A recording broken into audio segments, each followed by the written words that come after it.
Mga ka-Angel, dito po yung Biscuit Basin. Ka-Angel, oh. Damong maple leaf. Yan! Woohoo! Ayan mga ka-Angel, alis na kami. Soyos!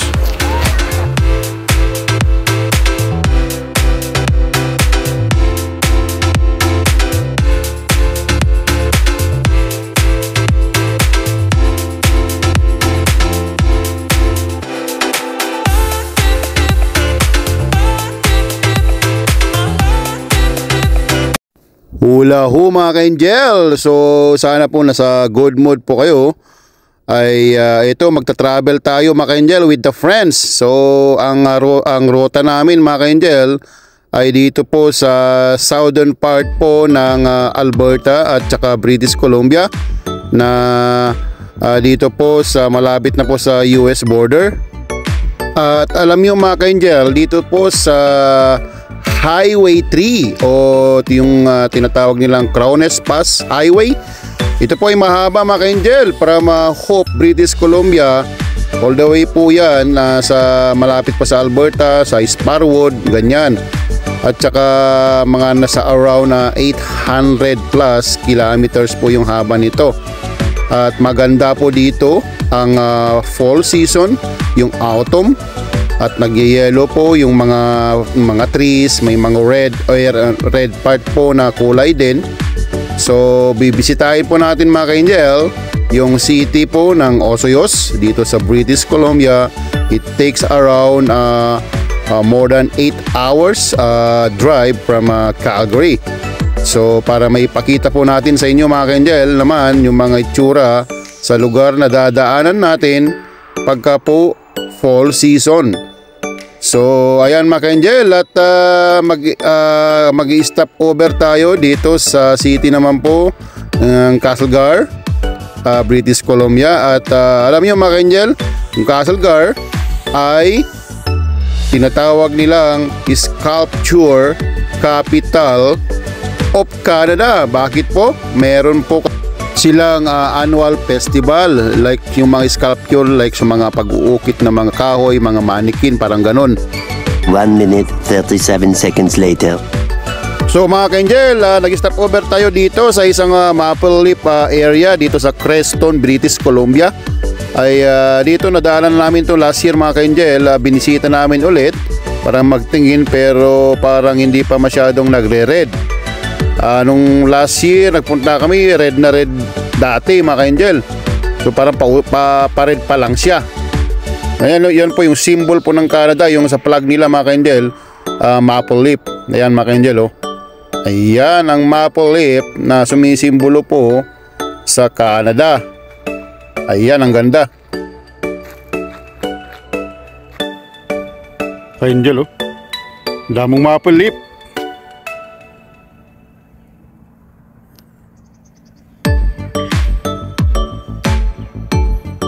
Let's drive again mga ka-Angel.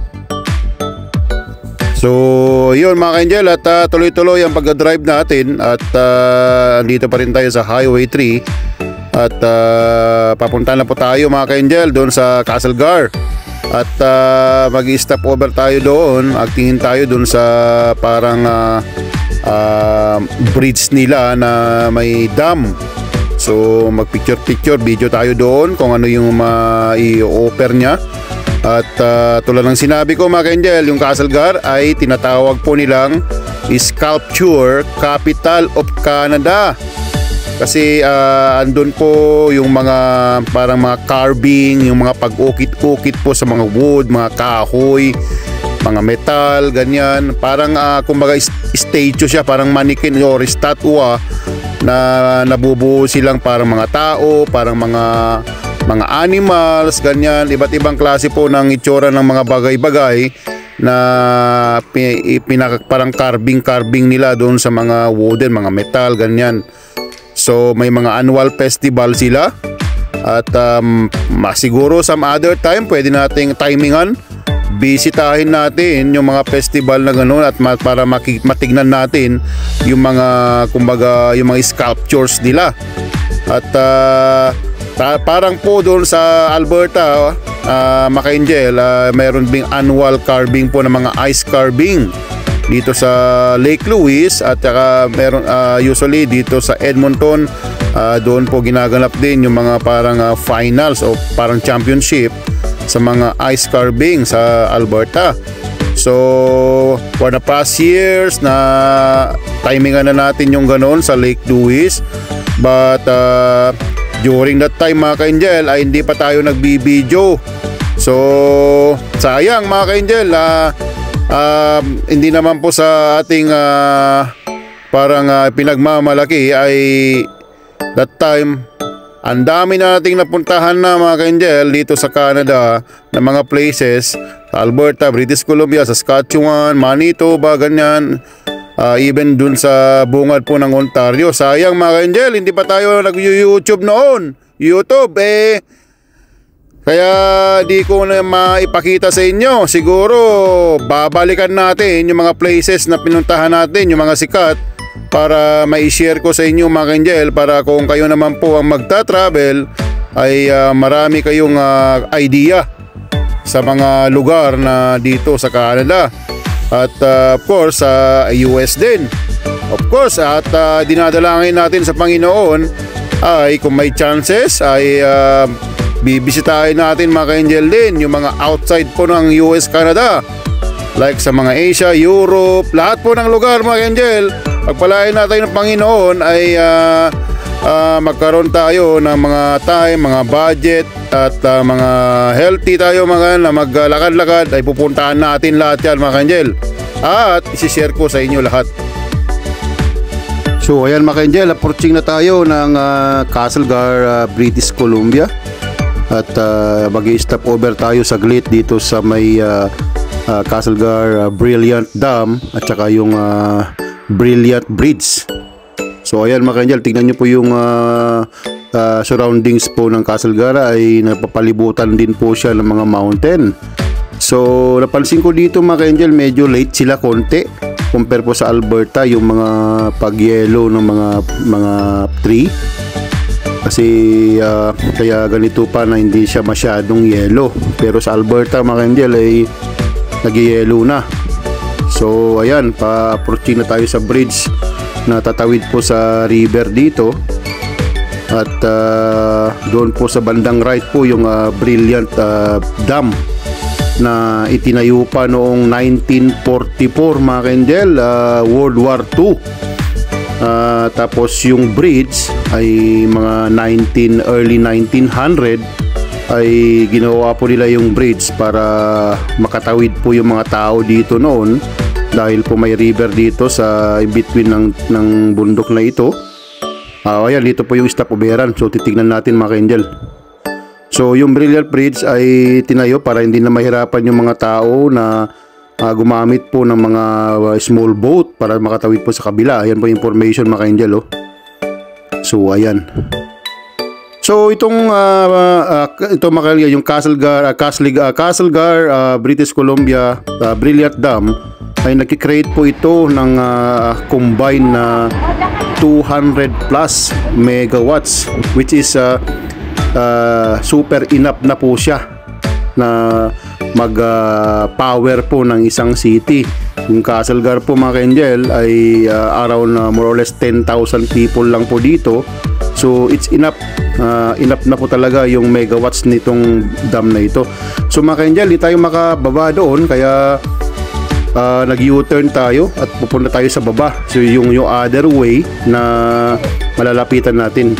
Dito na tayo, mga ka-Angel, sa may suspension bridge dito. Ito yung bridge kanina na dinaanan natin sa taas kanina. Ito yung vehicular bridge. Tapos may suspension bridge dyan. Yan. Yung suspension bridge, mga ka-Angel, yun yung pinakaunang bridge dito na ginagamit nila sa pantawid noon, nung itinayo nila ng mga early 1900 pa. So ayan yung view, mga ka-Angel, ang ganda. Parang kasintulad po ito yung bridge na ito, mga ka-Angel, doon sa Spokane, Washington. Pinuntan namin. Ganun sa akin dati.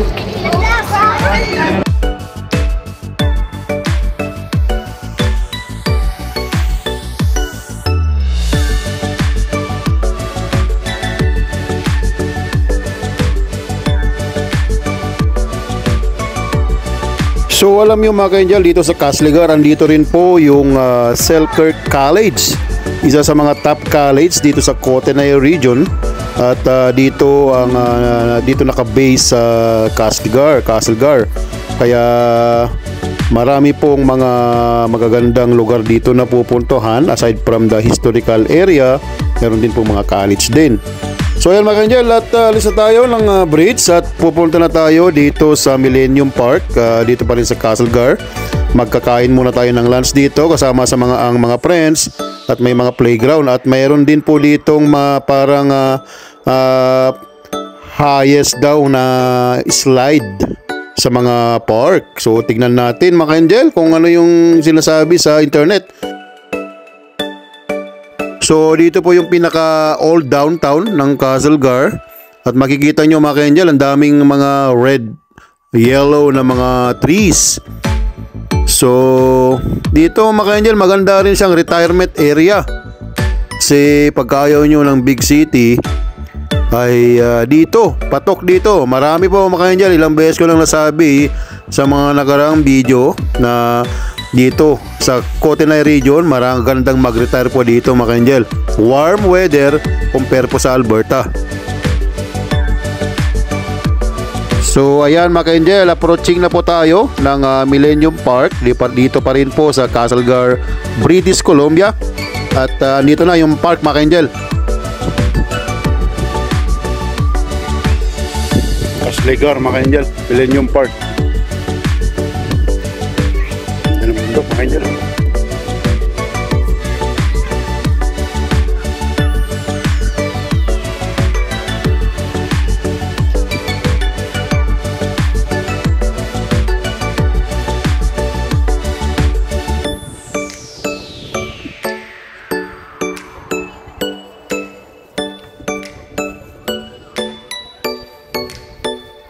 So ito na yung surroundings po ng playground. At dyan po mga ka-angel, yan yung castle na yan, yung parang slide na yan. Yan po yung Canada's tallest castle structure na nasa 12 meters po ang taas niya. At ina-allowed po yung 5 to 12 na years old na mga kids. Ayan po. So yun mga ka-angel, at alis na tayo, nakakain na po tayo. Alis na po tayo dito sa park, at tuloy-tuloy ang pagdadrive natin na patungo po sa Osoyoos mga ka-angel, sa Osoyoos, British Columbia. Ang pinaka one of the driest, if not the driest city in Canada. So dito mga ka-angel, at ay maggagas muna kami dito, at para tuloy-tuloy ang paglalakwatsa natin. Meanwhile, so dito mga ka-angel, at andito na tayo sa Christina Lake, ang pinaka warmest tree-lined lake sa Canada. So mag-stop over tayo dito at mag-video, mag-take pictures with the friends. At additional facts mga ka-angel, yung Christina Lake, bakit po warmest tree-lined lake in Canada? Dahil po mga ka-angel, yung ilalim ng Christina Lake ay meron pong parang hot spring, parang kumbaga singawan ng isang volcano. Alam naman po natin na yung British Columbia ay maraming mga kaldera o yung mga parang volcano, yung mga nasa ilalim ng lupa. So kaya nagiging warm po yung lake, at nag-average po ito ng 23 to 25 degrees pagka summer. Mga angel, oh!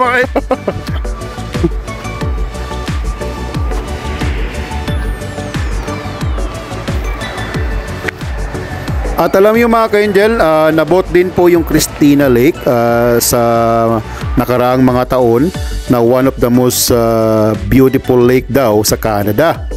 Kaya marami pong magagandang reputation po itong lake na ito. So ayan mga ka-angel, alis na tayo ulit, at tuloy-tuloy ang pag-drive natin, at papunta tayo ng Osoyoos na sa British Columbia po pa rin. Okay mga ka-angel?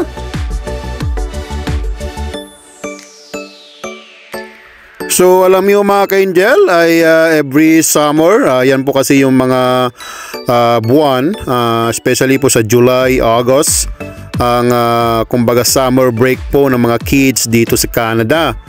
At kaming mga friends ay usually every year nagde-decide po kaming mag-travel anywhere sa Canada kung ano yung mapagkasunduan.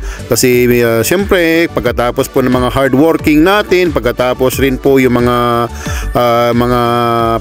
yung mga kids sa school, kailangan din po na mag-relax tayo lahat para balance lahat po yung buhay natin at makagain po tayo ng mga energy na makakatulong po sa atin ulit sa pagsabak ulit after the summer. Like itong unwind mga ka-angel ay nakakatulong po talaga ito sa pag-relieve po ng mga stress natin. Kaya find time na mag-travel, that it can help. It really helps mga ka-angel na ma-relieve yung mga stress natin. At ang sarap ng pakiramdam mga ka-angel, magta-travel kayo na with the friends at talagang bonding. Yun, kasi mga ka-angel, yung mga friends natin dito sa Canada, ayun na po yung family natin dito dahil po most of us ay nasa Pilipinas po yung mga biological relatives natin. So, ang sarap na nagtutulungan tayo dito kasi mga ka-angel, I believe sa isang kasabihan na no man is an island. It means po, wala po dito sa bundong ito ang nabubuhay na mag-isa. Kung meron naman po ay manhid na lang po yan. At kailangan po talaga na meron tayong mga friends anywhere in this world. So yun ang aking advice mga ka-angel. At isa pong aking mai-advice mga ka-angel ay hindi lang po para sa ating mga adults itong ginagawa natin ngayon, ay ito ay isang kumbaga maiti treasure na mga kids natin. Pagka lumaki sila, tayo ay tumanda, yung mga kids ay sila din po yung mga magtutulungan pagka lumaki na po sila at tayo ay magiging matanda na. So, lahat po na ito na ginagawa natin ay hindi po para lang kumbaga mag-unwind. Meron din po itong may bibigay ng aral at mga kids ay makapag-banding din sila. Kasi I believe mga ka-angel, paglaki nila, kung ano yung kinagisnan nila at ano yung nakikita nila sa mga parents nila, ayun din po yung gagawin nila paglaki nila. So ang sarap sa pakiramdam pag nakikita natin yung mga kids natin na sila rin po yung mga magbe-best friend at nagtutulungan hanggang mawala na po tayo dito sa mundo. Okay mga ka-angel, so yan po yung aking mga advice lang at tulad ng sinabi ko, hindi lang po tayo travel, magbibigay rin po tayo ng payo hanggat kaya po natin. Okay mga ka-angel? So ayan mga ka-angel, at approaching na po tayo ng city ng Grand Forks sa British Columbia. Ito alam niyo to mga ka-angel, itong Grand Forks ay napakalapit na lang po yung Canada at US border dito. It takes around around more or less 9 kilometers away na lang po. Around more or less 14 minutes away ay US border na. Dito po sa Carson Port of Entry. So sa kabila po ay Washington State na. Ayan po naman po yung Danville Port of Entry sa Washington. So pagka nandito po kayo, malapit na lang po, tawid-tawid na lang po kayo dyan sa Washington mga ka-angel. At itong population po dito is around more or less 5,000 lang po. Maliit lang po yung population. At alam nyo mga ka-angel, sa Grand Forks meron po ditong popular po na ghost town. Yung sa ghost town po ng Fisherman. Bakit po? Abandonado na po kasi yung lugar na yun at isa rin po sa mga sikat na pinupuntahan sa mga mahilig sa mga ghost hunting, ganyan. Yan po yung Fisherman. It's in the northern part of Grand Forks. So ayan, maganda rin po dito mga ka-angel. Nakikita nyo yung mga puno, nag-start magyayelo na rin siya. So tulad po ng sinabi ko yung British Columbia is parang late siya konti sa Alberta pagdating po sa fall season kasi nag-i-start pa lang po yung mga punong magyelo. Unlike po sa Alberta, mostly sa area nalaglag na yung mga ibang dahon po ng mga puno sa Alberta. So ayan mga ka-angel, tuloy-tuloy po tayo at nakalabas na tayo ng Grand Forks at all the way po tayo sa Osoyoos pa rin. At kita nyo, nag-i-start na naman na gumanda po yung mga landscape, yung mga paligid po natin. Parang mala Switzerland ang itsura mga ka-angel. So ayan, at nakaka-amaze, nakaka-relax pagka nakakakita ka ng mga ganitong mga surroundings. Kasi nature lover tayo mga ka-angel, ay mas sobrang na-appreciate natin yung ganitong mga lugar. So ayun mga ka-angel, at alam nyo mga ka-angel, pagka fall season ay highly recommended po yung dito sa Highway 3 na ito. Kasi mula po doon sa Alberta, all the way na po yan dito sa pupuntahan natin, ay maganda po yung mga itsura ng mga leaves, nagyayelo, may mga red na area. Sa Nelson mga ka-angel, puntahan nyo yan, Nelson. At maganda po yung itsura ng full season dyan, at meron din pong hot spring dyan na may cave, yung may kuweba dito sa Ainsworth Hot Spring. I-search nyo po yan sa internet. At maganda yung background nya, may mga maple leaf doon sa background. At doon sa pool mismo, tapos doon yung background nya yung cave. So i-search nyo po yan, Ainsworth Hot Spring. Dito po sa malapit po sa Nelson, British Columbia. At may bridge din po dyan na maganda po yung itsura pagka nagpicture po kayo sa background.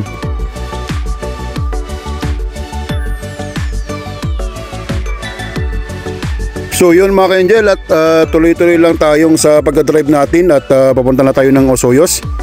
At pagka may mga magandang view, mag-stop po tayo. So banda dito mga ka-angel, parang nagyayelo na yung mga puno dito. So nag-i-start na rin yung view niya, na yung mga puno ay nagyayelo sa banda dito. So maganda mga ka-angel pag nandito kayo. Hindi ko kasi 360 na makuhanan kasi nagdadrive kasi ako. At kaya dito halos paharap na lang yung nakukuhanan nating mga video. So ayan mga ka-angel, so siguro mid-October, yun siguro ang pinaka the best na pagpunta dito kasi parang yun yung tamang-tama na yelong-yelo na yung paligid. So yun mga ka-angel, at tuloy pa rin tayo, nasa Highway 3 pa rin tayo. So ayan, at parang may napapansin tayo dito mga ka-angel. Oh my God, may sunog po yata dito.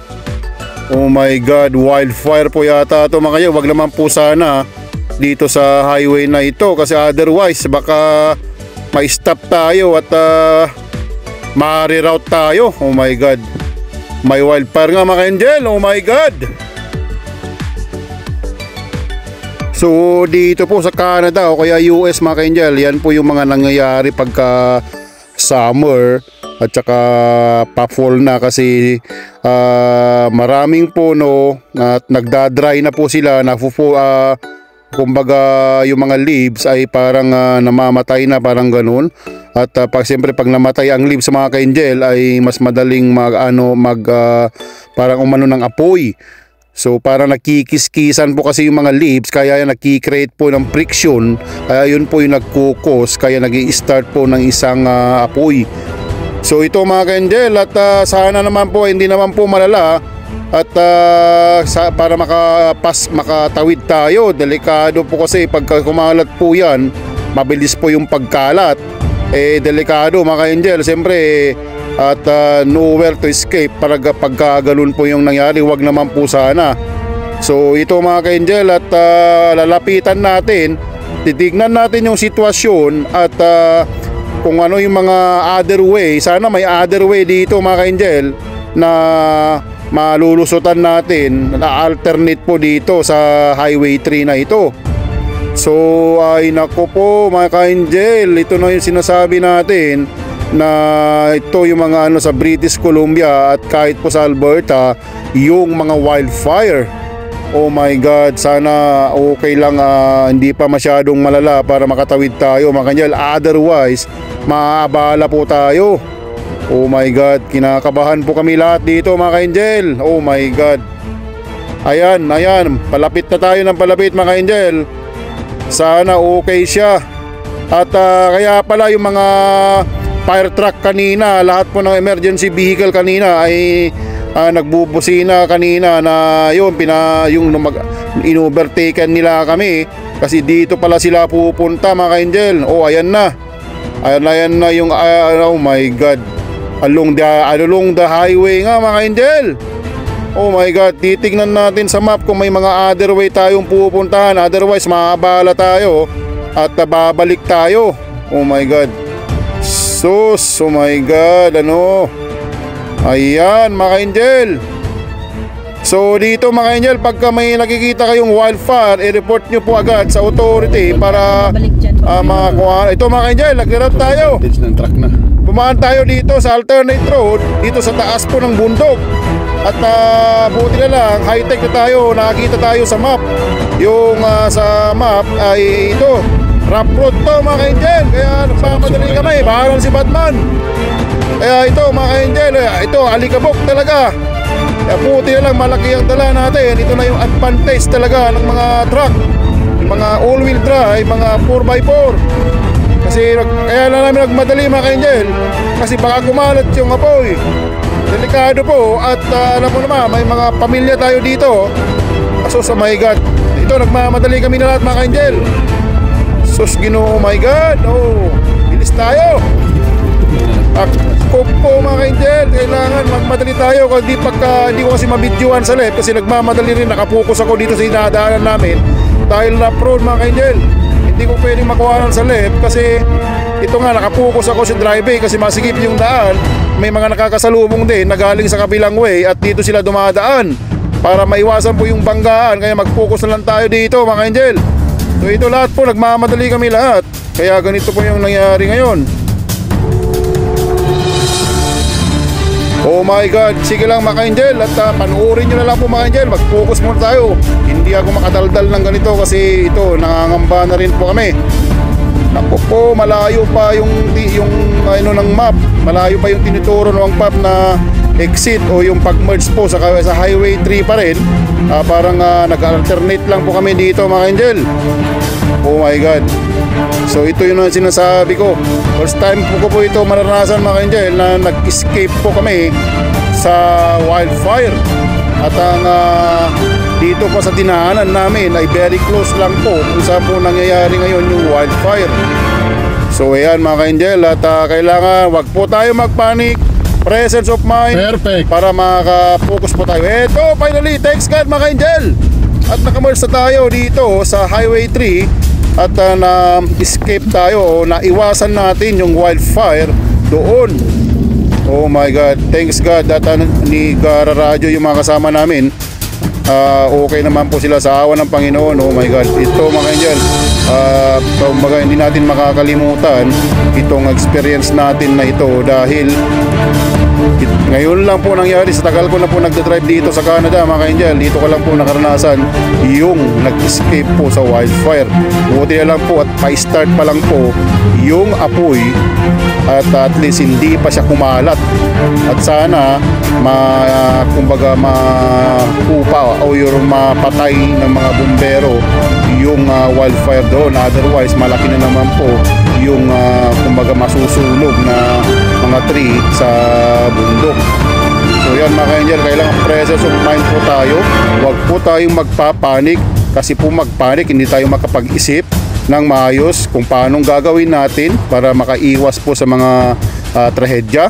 Kaya kung makapokus ka lang and then yun ang alas para makapag-isip ng maayos, makakita ka ng other way. Oh my God, thanks God talaga dahil naka-escape po kami mga ka-angel. So tuloy-tuloy lang po yung pagdadrive natin papunta po sa Osoyoos, British Columbia. So ito mga ka-angel, thanks God nakaiwas po tayo. At yun na nga yung sinasabi ko, ay maganda talaga kung may kasama ka mag-travel, at least na nagtutulungan kayo kung mga ano yung mga gagawin. So nagradyuhan kami kanina mga Angel kung ano yung gagawin, tulungan. So ayun, awa ng Panginoon ay nakaligtas po kami at naka-escape po doon sa wildfire. So,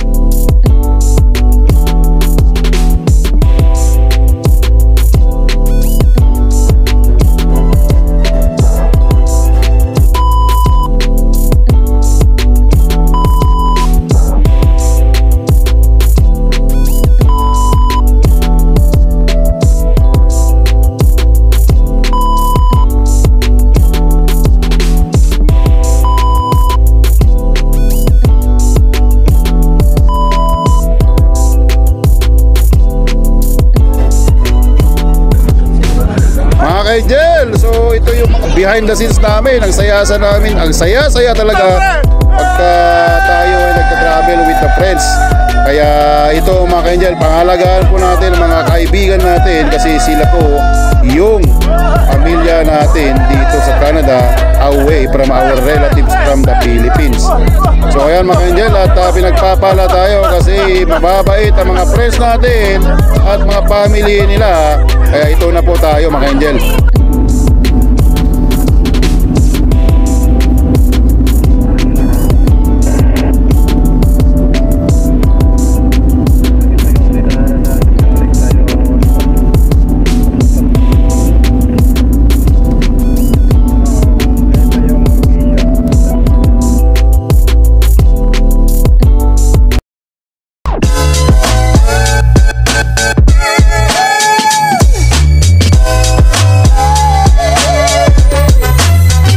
Mga ka-Angel, dito po yung Biscuit Basin na sumabog na geyser noong July.